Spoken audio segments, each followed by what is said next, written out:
தமிழ்நாட்டில் உள்ள ஒரு அழகிய கிராமத்தில் வாழ்ந்து வந்தார். செந்தமிழன் என்கின்ற விவசாயி.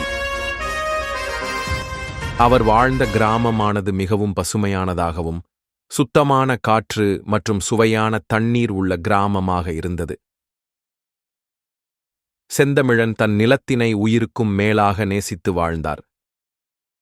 அந்த கிராமத்தின் மக்கள் தங்களுடைய நிலத்தில் நெல், காய்கறிகள், பழங்கள் எல்லாம் விளைவிப்பதையே தொழிலாக கொண்டிருந்தனர். தனது தேவைக்குப் போக மீதம் இருப்பவற்றை சந்தைக்கு கொண்டு சென்று விற்பனை செய்து நிறைவாக வாழ்ந்து வந்தனர். செந்தமிழன் தனது விவசாய பணியை பணம் ஈட்டும் தொழிலாக மட்டும் பார்க்காமல் மிகவும் மனநிறைவாகவும் சந்தோஷமாகவும் செய்து வந்தார். அன்று ஒரு நாள் காலை நேரத்தில் நகரத்திலிருந்து ஒரு பெரிய வணிகர் ஊருக்குள் காரில் வந்து இறங்கினார். அவர் ஊரில் மிகப்பெரிய ஃபேக்டரி கட்டப் போவதாகவும் ஊரில் உள்ள எல்லோருக்கும் வேலை போட்டு தருவதாகவும் கூறினார். மேலும் விவசாய நிலங்களுக்கு நிறைய பணம் தருவதாகவும் கிராம மக்களிடம் ஆசை வார்த்தை கூறினார். அவ்வூரின் சில விவசாய நண்பர்கள் பணத்திற்கு ஆசைப்பட்டு நிலங்களை விற்பனை செய்ய முடிவு செய்தனர்.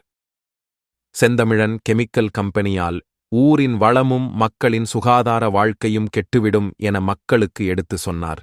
ஆனால் செந்தமிழனின் கருத்திற்கு செவிமடுக்காத அந்த கிராமத்தை சார்ந்த மற்ற சில விவசாயிகள் நிறைய பணம் கிடைக்கிறது என்பதனால் தங்கள் நிலத்தினை பெரிய வணிகரிடம் விற்றுவிட்டனர். சிறிது காலமானது விவசாய நிலங்களை வாங்கிய பெரும் முதலாளி மிகப்பெரிய கெமிக்கல் கம்பெனி ஒன்றினை ஆரம்பித்தார். கிராமத்தில் உள்ள சிலருக்கு வேலையும் பலருக்கு பணமும் அள்ளிக் கொடுத்தார். சில மாதங்களிலேயே அந்த கிராமத்தில் பலர் திடீரென காரணம் தெரியாத நோயால் இறந்தனர். அந்த கிராமத்தின் குழந்தைகளும் பெரும் அளவில் பாதிக்கப்பட்டனர். அந்த கிராமம் பல சோகங்களை சந்தித்த பின்புதான் கிராமத்தின் அனைத்து பிரச்சனைகளுக்கும் காரணம் புதிதாக ஆரம்பிக்கப்பட்ட கம்பெனியின் கழிவுகள்தான் என கிராம மக்களுக்கு புரிந்தது. கம்பெனியின் கழிவுகள் கிராமத்தின் காற்றினையும் குடிநீரினையும் கெடுத்து அனைத்தையும் விஷமாக்கிவிட்டது.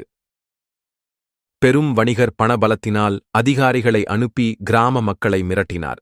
என்ன செய்வது என்று புரியாத கிராமத்து மக்கள் செந்தமிழனை சென்று சந்தித்தனர். விவசாயி செந்தமிழன் கிராம மக்களுக்கு ஆதரவாக நின்று போராடினார். தடைகளை உடையடா, சரித்திரம் படையடா, கலிகிட தீன் தானடா. நாடு நமதடா, நாடு நமதடா, பூமி நமதடா, சாமி நமதடா, புரட்சி மலர அடிமை விழுந்து எழுக்க முடையடா.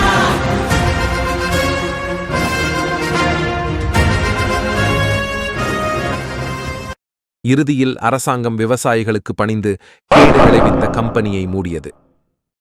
கிராம மக்கள் தங்கள் தவறை உணர்ந்து கிராமத்தின் இயற்கை தன்மையை கொஞ்சம் கொஞ்சமாக இயல்பு நிலைக்கு திருப்ப மிகவும் பாடுபட்டனர். ஊர் மக்கள் இயற்கையோடு இணைந்து வாழ்வதுதான் எதிர்கால நம் தலைமுறையினருக்கு நலம் பயக்கும் என்பதனை நன்கு உணர்ந்தனர்.